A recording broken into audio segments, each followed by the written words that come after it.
Hello friends, welcome to our YouTube channel Delhi institute for civil services. NCERTs in short series के अंदर आप सबका स्वागत है। आज हम मॉडर्न इंडिया की जो एनसीईआरटी है उसका लास्ट चैप्टर देखने जा रहे हैं, that is chapter number 13। Chapter number 13 का नाम है struggle for Swaraj. It is part 2 जो कवर करता है 1927 से 1947 तक का पार्ट। अब ये जो चैप्टर है, पिछला चैप्टर हमारा कंप्लीट हुआ था 1922 पे, ये चैप्टर शुरू हुआ 1927 पे। तो ये जो बीच का समय है, this is about second phase of revolutionary terrorism. आपको इतनी चीज समझ जानी है कि जब भी हिंदुस्तान में ऑन ग्राउंड कोई लीडर अवेलेबल नहीं होगा तो उनके फॉलोवर जो है वो क्या करेंगे, आतंकवाद मचाएंगे, जिसको हम कहते हैं रिवॉल्यूशनरी टेररिज्म।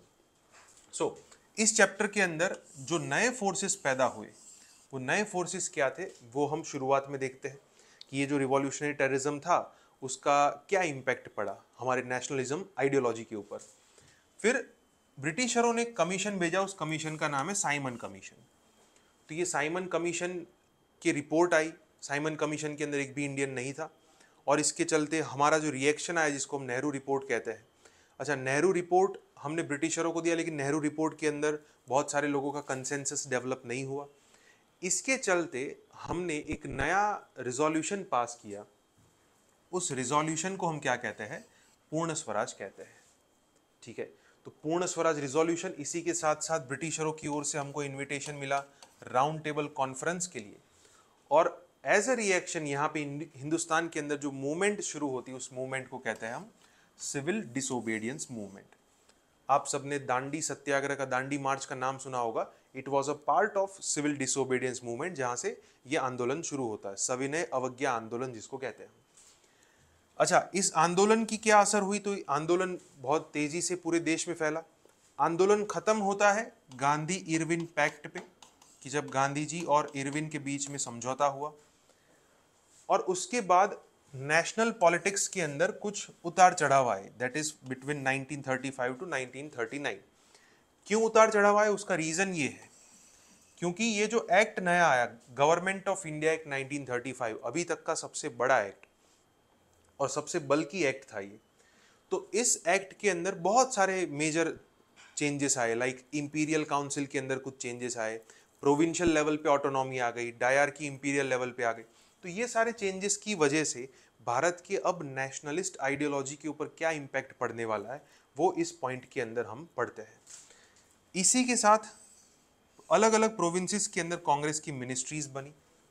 जब 1939 में सेकेंड वर्ल्ड वॉर शुरू हुआ और ब्रिटिशरों ने हमसे पूछे बिना हमको वर्ल्ड वॉर में ऐड कर दिया, तो इन्हीं कांग्रेस मिनिस्ट्रीज ने रेजिग्नेशन दे दिया।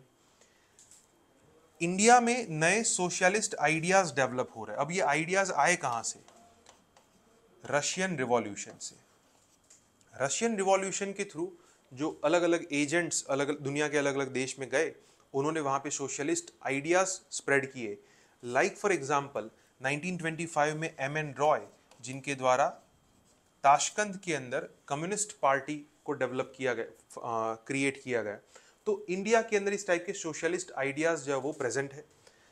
फीजेंट एंड वर्किंग क्लास जो है, उन लोगों के द्वारा भी बहुत सारे छोटे मोटे आंदोलन हुए। कांग्रेस इस वक्त नेगोशिएट कर रही है ब्रिटिशरों के साथ कि वर्ल्ड वॉर की सिचुएशन के अंदर हम क्या कर सकते हैं। तो उसमें अलग अलग मेजर्स हम देखते हैं, जैसे for example August offer is there, individual satyagraha is there, Quit India movement is there, Cripps mission is there. तो ये सारी चीजें जो है वो इसी नेगोशिएशन का एक पार्ट है। स्टेट के लोग कैसे स्ट्रगल कर रहे हैं, कैसे आंदोलन में पार्टिसिपेट कर रहे हैं इंडिया के लोग, वो भी हम इसके अंदर देखते हैं। अच्छा, 1945 में ये सेकेंड वर्ल्ड वॉर जो है वो कंप्लीट हुआ और अब ब्रिटिशर इतने थक चुके हैं कि वो हमको आज़ादी देने के लिए रेडी है।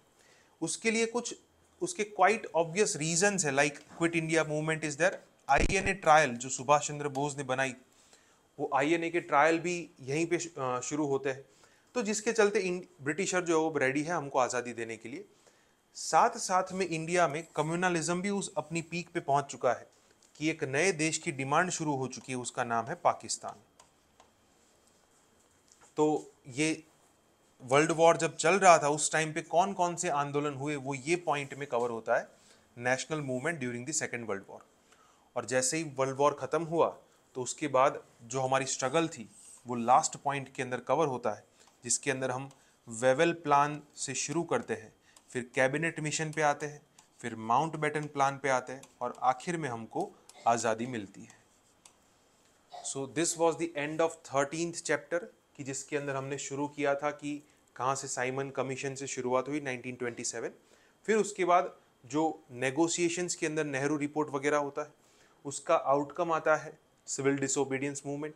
सिविल डिसोबीडियंस मूवमेंट के बाद फिर से political situation, government of India act, government of India act के बाद वर्ल्ड वॉर सेकेंड की शुरुआत, जिसके चलते फिर से आमने सामने आंदोलन, नेगोशिएशंस वगैरह होते, लाइक ऑगस्ट ऑफर हमने देखा, इंडिविजुअल सत्याग्रह देखा, क्रिप्स मिशन देखा, quit India movement, INA trial, और उसके बाद लास्ट में Wavell plan, cabinet mission plan, Mountbatten plan और अंत में इंडियन इंडिपेंडेंस।